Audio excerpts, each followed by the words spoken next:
is Preet and I make book related videos on this channel. I talk about books, I do book reviews, I do a lot of stuff related to books because I love books. If you love books, you might want to subscribe to my channel. So do it right now. Today's video is just a book review, a very simple book review about a book that a lot of Indians are excited about because it's the prequel to Bahubali. It's Bahubali before the beginning, and a lot of you guys actually asked me to review this book, and here it is, The Rise of Sivagami by Anand Neelakantan. Now, who is Anand Neelakantan? What is Bahubali? What is S.S. Rajamouli? That is what I'm going to cover before I dive into the review of this book. First of all, Anand Neelakantan is a very popular mythological fiction writer. To be honest, guys, I have read his Ajay series and I absolutely loved it. I have recommended it to a lot of you, and he writes in a very beautiful and very like that manner that will make you enjoy his books, and you will be like, wow, this is how reading should be like. Okay, so that would be a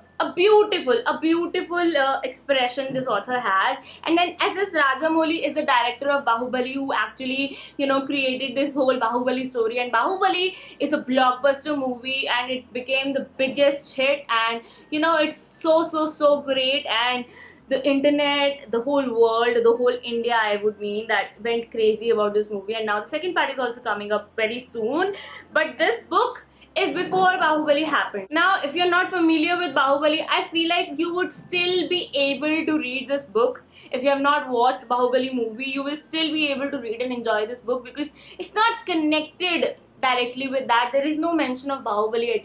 It's just written here, but there is no mention of Bahubali in the book. So the book is actually about this great kingdom, Mahishmati kingdom, which is considered great and invincible. And there is this little girl called Sivagami who hates this kingdom and wants to bring it because her father was declared traitor and killed in a very bad manner. And she doesn't believe him to be a traitor, and she wants to take her revenge and kill the king of Mahishmati kingdom herself. But this book is not just about that. It's it has a lot of politics and a lot of things going into it. The subplots also include part of Katappa, who is again very popular, but if you don't know about him, you will know about him in this book, who is very loyal to his king or whoever is his sort of king or ruler or prince or whatsoever. And there are also people who think that Mahishmati kingdom is a very cruel kingdom and they want to bring its fall. Now that is different from what Sivagami wants. And also there are people who actually believe in this kingdom, but they also know that there are some very bad things going on the outskirts of the kingdom, and people are being kidnapped, kids are being kidnapped, villages are being burnt, and they are trying to stop that. So these are all the mixed plots of this book, and that's what the book is about.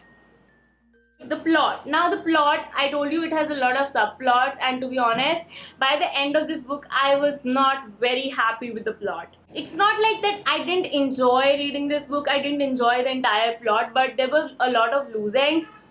And I do agree that it's a book one and the second book they may be covered, but some of the loose ends were like, I didn't really care about them. Like, it took me a long time to just even think that, what, that thing is pending, and how come this happened with this thing, and it didn't get my interest that much, which I would call a very negative point, because what, if there are several subplots going on, I should be dying to get to that subplot, and even reading this part where something else is happening. I hope you are getting my point, but that excitement and that want and will to know what happens next was very slow. So otherwise, I really enjoyed the plot. And also one more thing, the Sivagami, this book is Rise of Sivagami, and I would have expected a lot bigger role of Sivagami in this book, but it was like, Sivagami was given a side role in this book. And obviously it's the Rise of Sivagami, but the entire book I could not see this woman rising. I could not see, her as the powerful person and as the vengeful person that much, and I thought it was slightly a miss. Apart from that, I think the plot is really good. I would really urge you to read it because it's good. It's really good. There were some points I didn't like, but I really feel like the second book is going to be amazing, and usually the series I like that, so I am pretty okay with it. Plus, the writing style is so amazing. Once you start reading it, you will just fly through the book. And that is what made me feel really good about it. Now, there are no, stretched plots or stretched scenes or anything. The descriptions are on point, the character descriptions are on point, and the emotions which the author brings through his words is like epic. epic. This is a great historical fiction because of that. Characters, I really loved all the characters. Apart from Shivagami, I felt like all the characters were given a lot of good attention, as well as they had a lot of power in them. Not like power, but even a small character, like, what do you call it? He's Gundu Ramu. He's like a very little funny character who is very powerless and everything, but you really like this character. You really find him a great character in the book. Shivagami was not like that, so that is just like a little bit.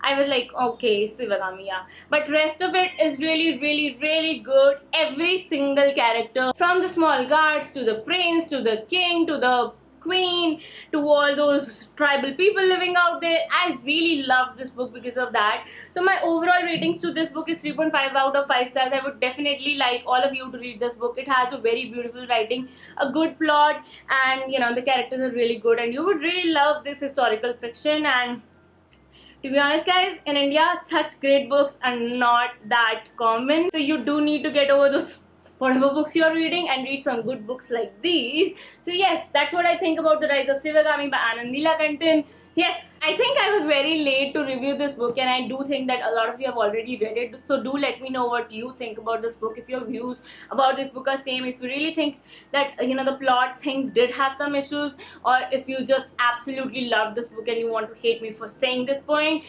just let me know in the comments down below. I'm waiting for your comments. Thank you so much for watching this review. I'll be back with another video very soon. Till then, keep watching my videos, and also if you appreciate my work, do share it and tag me in your shares, okay? I really want to know if you do it or not, okay? Don't think that I don't trust you, but still, do tag me, okay? Thank you so much. This is Manvi signing off. I'll be back with another video very soon.